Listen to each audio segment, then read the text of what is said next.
What if battle royales were real-life events? Welcome to MojoPlays, and because this is such a tricky question, we decided to work with the people over at Unveiled, YouTube's expert on answering strange and difficult hypothetical what-if questions, to help us out on this one. An entire generation seems in the grip of a gaming craze. Avid players, concerned parents, and determined news outlets have risen in droves to voice their views on the latest battle royale fad to sweep online entertainment, spearheaded by Playerunknown's Battlegrounds and Fortnite. The trend involves airdropping players onto an island and leaving them to fend for themselves, competing to be the victorious last man standing. And yet, despite public outcry over gamers becoming too obsessed with them, there's no sign that the popularity of these titles will drop anytime soon. Of course, it's not a new idea. Before Fortnite and the rest, there was the best-selling blockbuster book and film franchise, The Hunger Games, which saw 24 tributes pitted against each other in a fight to the death where, again, only one can survive. I volunteer! I volunteer! The actual term Battle Royale was first coined by Japanese writer Koshun Takami and is the title of his 1999 novel, which focuses on a fictional youth revolt in Japan. In the book, the government enforces a brutal punishment where a class of freshmen are sent to an isolated island and, you guessed it, forced to fight to the death, with only the winner rejoining society. 人生はゲームです。みんな必死になって戦って生き残る。 The story was eventually adapted into what's often listed as one of the most influential films of the 2000s.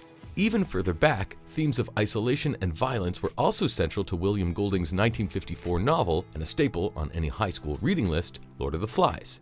In fact, imaginations have run wild for centuries on the idea of last man standing, with the gladiators in ancient Rome serving as standout examples from history.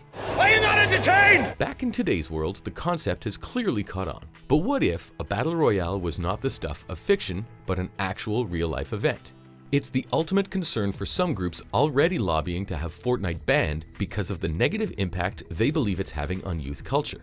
Similarly, some wanted Battle Royale removed from screens when it was released, especially in the United States, where it never received distribution in the wake of the Columbine High School massacre. But perhaps these attitudes wouldn't exist if there wasn't a very genuine fear that a societal collapse on such a brutal scale could actually happen. Some argue that these games, books, and films play on deeply rooted human instincts for violence and survival.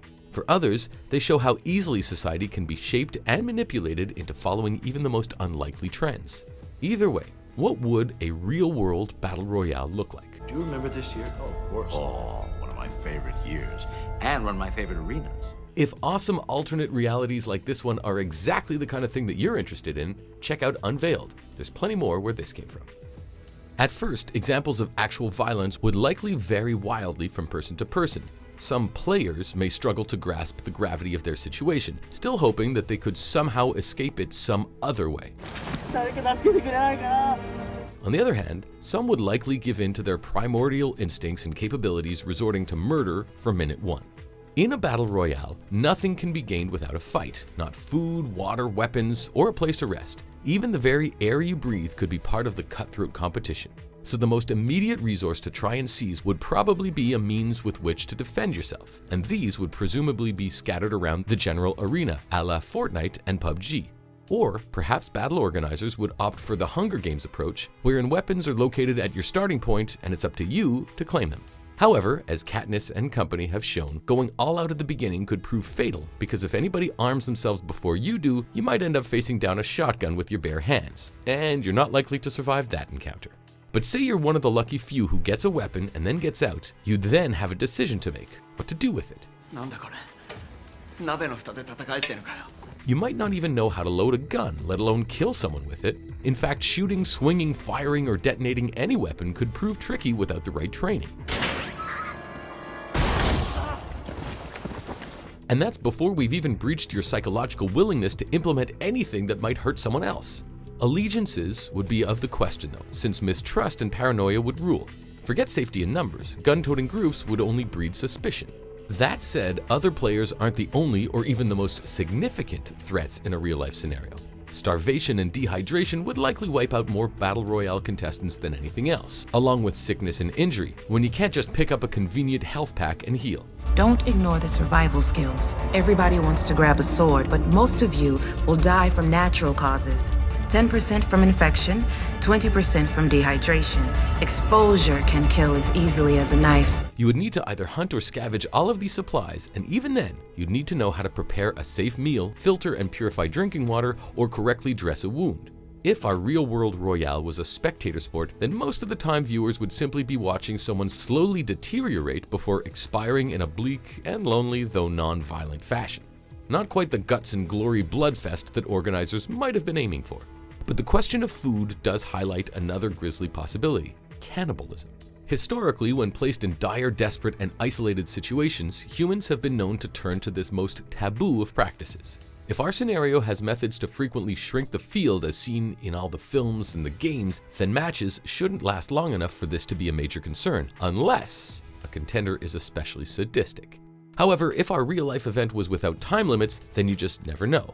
For anyone who's lucky enough to survive for longer than a few days, the mounting dead bodies of those recently killed could start to look like a serious option. Overall, what with all the grotesque goings-on within the Royale itself, perhaps the real cause for concern should be around any real-world society that would allow one to happen in the first place. Unless, of course, the existence of the event is already indicative of a civilization collapse in general. There's no governing body in the anything-goes frenzy of Fortnite, after all. The merciless, blood-hungry people of Panem in the Hunger Games are another matter altogether. But whether it's ultra-corruption or a complete abandonment of rule, it seems unlikely that anyone would or could effectively intervene to halt the massacre. Over 100,000 people craning to get a glimpse of this year's tributes. A battle royale might deliver unending entertainment for film, TV, and gaming. But let's keep the chaos contained in our consoles, books, and TVs, shall we? For everyone's sake.